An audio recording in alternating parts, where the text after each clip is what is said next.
Welcome to Pennsylvania Newsmakers, and as always, thanks for watching. Well, journalist Brad Bumstead is here. He's written a new book, Keystone Corruption Continues. No, public corruption in the state of Pennsylvania? No way, no how. But first, the good news. You're going to hear about what some great teachers do in Pennsylvania. We'll get to all of that after these words. This is Pennsylvania Newsmakers, a fast-paced, unrehearsed weekly discussion with and about the leaders who shape your world. And now, here's your host, Terry Madonna.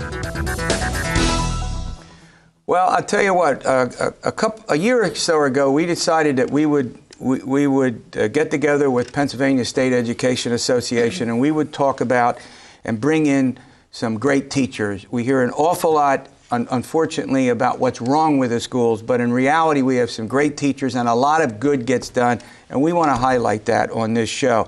So first of all, have you ever heard of Shanma's Chocolates or Find My Fido, a company that designs tracking devices for runaway dog? I didn't, but we have the person sitting across from me who's going to help me out. That would be Sherry Powell. She's the chair of the Big Spring High School Business Department, and Jerry Alexiak. He's been on the show many times.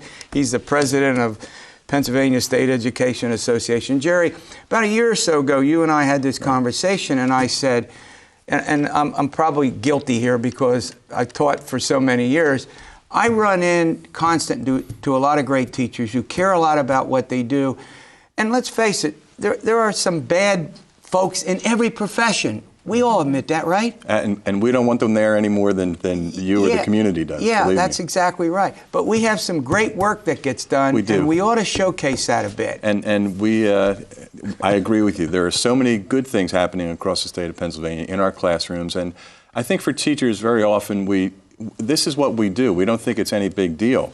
And there are small miracles, big miracles happening every day in our classrooms. And we encourage our teachers, our members to share the stories, tell the story about what you're doing in the classroom. And I don't think there's enough of that gets done. No. I mean, what you'll hear in the see on TV or radio or read a newspaper is something happens at a school that it shouldn't be happening. And this is a tough profession. I know I sound like an apologist, and I'll be that way because that's what I've done my whole life. I think you're right. It's what happens in the school. The good things that happen every day are there. It's not being an apologist. I think it's telling the story. And we got someone sitting next to you who's going to help us. Sherry Powell. All right, you're the chair of the Big Spring High School Business Department in Cumberland County, right? Yes. Now, where we tape this, you're across the river from us. I think that the river would be even for the folks out in the western. I'm just having fun here. All right, Sherry, let's talk. How did you get the idea to do these sort of projects with students where you got innovative? Where did all this come from? Well, I think it's something in my department with business education. We've always done things that are kind of more project-based than paper pencil testing. But a couple of years ago, our superintendent, Richard Fry, had gone to a superintendent's conference and met with a superintendent at Barrington High School, which is located in the suburbs of Chicago.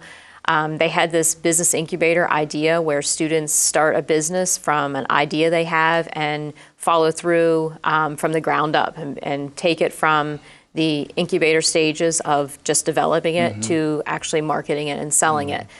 He sent a group of teachers to Chicago to a seminar about it, and as we were in the airport on the way home, we were all just so excited about bringing something like this to Big Spring. And how long ago was that approximately? Probably about 3 years ago. And how many projects have you had? I mean, is this something? Do you do this? You get a new class that comes in, right? Do you do this for 9th, 10th, 11th, and 12th? Is it? No, it's a class that's offered. This is our second year in offering the program, and we offer it to 10th and 11th grade students. 10th and 11th grade. Yeah, and we chose that age group because the 10th and 11th graders then have the opportunity to take the second level, and during the second level is when they actually implement the business and get it running. So, if you had kids that were seniors, they wouldn't have that opportunity to continue, and we just feel like 9th grade are just maybe a little bit too young. Right. Yeah. So I suspect that that some students are, oh man, fascinated about it, and others, come on. We're talking about students that have a lot of things going on, right? So how do you kind of deal with that? Is it they volunteer? Yes, it is. It's an elective course that students choose to take. The first year we offered it, we had more kids than we could handle sign up for it, and it was really exciting. And we got to a point where, like, okay, well then how do we choose, which kids are continue or which kids don't? And we had them complete an application, just looking at their interests, and we went from there as far as choosing the kids, and pretty much. Every kid that filled out an application was pretty much offered. All right, we're going to run to a break. Do you have some specific? Let's talk about a couple of examples of what you've done and see where they've all gone. We'll do that following these words. This broadcast of Pennsylvania Newsmakers is presented by the Pennsylvania Chamber of Business and Industry, now celebrating 100 years as the statewide voice of business, and by the Pennsylvania State Education Association and Partners for Public Education, bringing the power of a great education to our schools, our students, and our communities.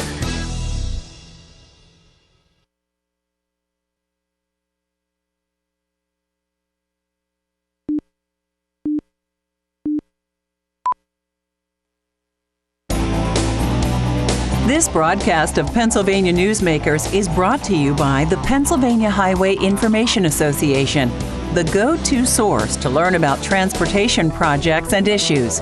Please visit pahighwayinfo.org. And by the Pennsylvania Manufacturers Association. Business in Pennsylvania is our business. Well, we're talking with Sherry Powell and Jerry Alexiak. We're talking about great ideas in schools, in this case, a business incubator program that looks like it's been wildly successful. Jerry, let's talk about this community interest, community activity. Go ahead. Well, one of the things that I really like about this program is that it brings people from the community, business experts, into the schools that work with the students. And then the students will have a chance to go out into the community to see if their product is viable, if it's going to work. And I think Sherry can really talk about that in more detail. Yeah, let's do. Give us a couple examples of products that you've developed or ideas that you've developed that you actually got implemented. Go ahead, take that. Well, one of the activity or one of the products was a chocolate, and the chocolate was one of the students that was in the group got the recipe from her great aunt. And we had the opportunity, with the help of a mentor, that one of the mentors are the people who come in, the business experts that come in and kind of guide the students through things. She was connected to Cornerstone Federal Credit Union, and they have a stand at the Taste of Carlisle, which is just a place where different vendors showcase their products. And the Shama's chocolate set up a stand, passed out samples, got feedback from people asking them, what did you like about it? And how did that go? It was wonderful. They had all of their samples gone in no time. They were actually featured on Crummel's Corner, and some of the people from there had actually tested the chocolate and were talking about it on TV, about how good it was, and it really is delicious. So they're going to do anything with it, you think? That particular group decided not to move forward. Okay. Entering the food market can be really difficult. But I thought you'd get some, right, Jerry, some companies who might say, we're going to happen. Right. Right. Let's go. Come on. There's the sunscreen, too. That's Is there sunscreen going on? Yeah, two of the groups that are actually moving forward this year are Hassani Umbrellas and Sunpack Sunscreen. And the Hassani Umbrellas, it's an umbrella that is designed to be a little bit wider and to be wind resistant, so your umbrella's not flipping when you're out in the wind. And they got the idea actually because some of the students had gone on a field trip to New York, and it was rainy and windy, and they were taking pictures of themselves and their umbrellas flipped. So they got the idea, like, well, why can't we get an umbrella that doesn't flip? The Sunscreen group, kind of a similar experience. All of my golfing friends will want to pay attention to this part of the program. Go ahead. The kids they had a couple of ideas that they were throwing around, and they just weren't excited about any of them. And the one kid came in and he's like, what about sunscreen? What about a sunscreen dispenser? And so they started thinking about, you go to baseball tournaments, you go to soccer tournaments, you go golfing, and especially when it's cool, you don't really think about bringing sunscreen along. Right. And so you end up getting sunburned. So that would be something that, those places where you forget to bring it, it's there they're hoping to eventually have it in like a dispenser where you just put, coins or a debit card in and dispense out a, little package of sunscreen. Yeah. So how long have you said you've been doing this for what, 3 or 4 years? This is actually our second year. So we've only finished, this is our first all round of this in that short period of time? That's the good news we're talking about, Terry. This happens all over Pennsylvania in our schools. Yeah, that's amazing. So where do you see this going? I see this as a class that we have lots of students interested in, and I see it as being something that is going to really help our students grow from a perspective of learning things that are real life, things that are happening in the business world, but they're experiencing it before they even enter college. Right. And I see this as something that even if their products aren't successful, they're learning so many skills that of course. that adults need help with sometimes. Yeah, and if before I let you go, there are a huge number of benefits as you point out. I mean, how to start a business, how to think creatively, here's what strikes me as important. You're actually, now Jerry and I have been in a classroom, we know we talk a lot about theory, and that's important, but you also are putting the theory into practice, right? Yes. And what dimension of that matters? I think it's extremely important. A lot of classes, you learn something, you study, a little bit, and then you take a test, and then you're done with it. Whereas in our classroom, we either I would teach a lesson, or I had a co-teacher last year. She would teach a lesson, or sometimes we had business professionals come in who were experts in their field, and they would teach a lesson. Like for one example, we had somebody come in that was an expert in copyrights and logos and that sort of thing, and something that I'm not well versed and knowledgeable in, because it's not something I do. So she came in, talked to them, talked about all the sources they could use. So when she finished her speaking, then the kids went and started looking up, their logo to see, does it already exist out there? Does somebody already have that web page or that website? And it's applying the knowledge that they've learned. Okay. All right, Jerry, I'm going to keep you on. I want to talk about Every Student Succeeds Act a little bit. Jerry, we'll let you go. Great program. Maybe we'll all come back next year and we'll get an update on what you're doing. Next time, bring some of those chocolates. You got to bring some of those chocolates. All right, we'll be back in a moment.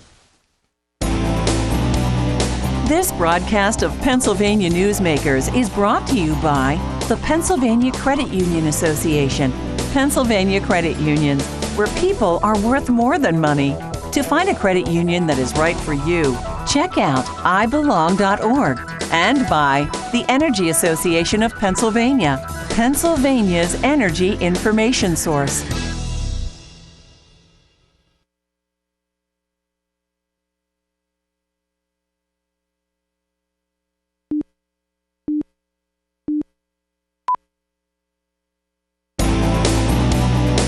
This broadcast of Pennsylvania Newsmakers is presented by the Hospital and Health System Association of Pennsylvania, working towards a healthy Pennsylvania, and by the Pennsylvania Coal Alliance, representing companies involved in America's most affordable, reliable energy source. To learn more, visit betterwithcoal.com. Well, welcome back. Sherry just reminded me we have a video. It's about a minute long showing the students actually at work. Let's do that, and then we'll come back.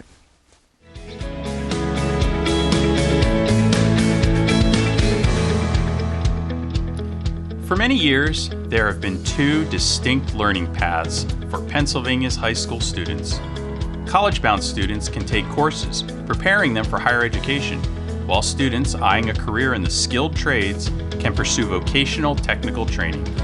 At Big Spring High School in Newville, teachers are hoping to give students a third option, experience starting their own businesses. The Business Incubator program turns students at this small, rural school in southern Pennsylvania into entrepreneurs. In the first year of the program, students identified everyday problems and came up with product ideas to solve them. At the end of the year, students pitch their business ideas to community investors, just like on the popular television show Shark Tank. Their goal? To secure monetary support to put their business plans into action. The sky is the limit for students at Big Spring High School. Well, this is a great way to end this, because what we've seen after we talked about it is an actual students at work, right? Mm-hmm. Yeah, they're actually working on, at the time of that taping, they were working on their pitches to get ready for what they would pitch to the panel of investors. Yeah, I mean, I think that's amazing. Jerry, very quickly, Every Student Succeeds Act. It's the replacement for No Child Left Behind. We're working very closely with the PD, the Department of Education, working together to make sure that we don't make the same mistakes we made with No Child Left Behind, that we use the testing that we do for the purposes it's been designed for. Been a lot of cooperation between us and the department, and we're looking forward to where we end up with the regulations. We want to do what's right for our kids. Yeah, I mean, there's lots of controversies over testing and what tests to use and what students must score on. You're exactly right. All right, we're going to have Brad Bumstead. He's going to come on and talk about his new book. It's important. Keystone Corruption Continues. We'll get to Brad in a moment.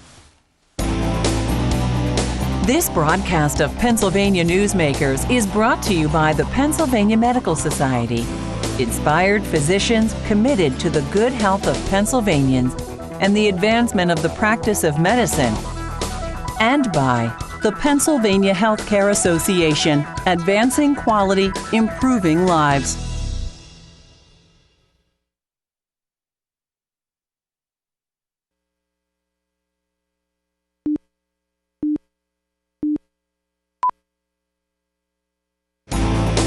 This broadcast of Pennsylvania Newsmakers is brought to you by the Pennsylvania Business Council and by the Pennsylvania Business Council Education Foundation. Well, Brad Bumstead joins me. He's the Capitol reporter for the Pittsburgh Tribune Review. He has his second volume out, Keystone Corruption Continues. Well, Brad, I guess Keystone Corruption, first volume, it continues, meaning we thought it might end, given, what happened in Bonusgate and all of the convictions. It just doesn't seem to have ended. Right, and I never envisioned writing a second book about it. I didn't plan it, but it just started happening again. I think I better catch up with this. And look, corruption's so pervasive of late in Pennsylvania that there'll probably be a third volume. What's really surprising to me is in the Bonusgate, there were 25 individuals who were charged. I think there were 23 convictions. You'll correct me if I'm wrong. That's correct. 23 convictions. This is for using state resources to campaign, right? Yes. Now, here's what I thought. Wow, this is going to be a wake-up call. Two former speakers of the House. A lot of this would stop. It hasn't stopped at all. It hasn't. And I'm struggling now with a column that I'm writing in terms of what could help, to curb some of this. And it's difficult because you talk about different laws and restrictions. It's still, if people are dishonest, they're going to do it anyway. Interrupt you for a minute. Sure. Look up here. Keystone Corruption Continues.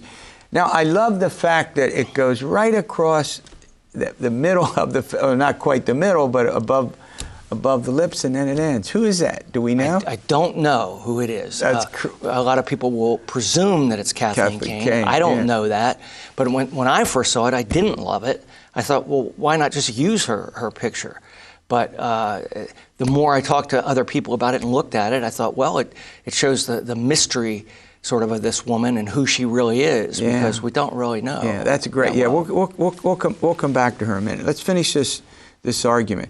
So it seems like nobody learns, that the politicians often think they're invincible, that they can take cash payoffs for favors. That typically was a lot of the corruption that we've had in the past.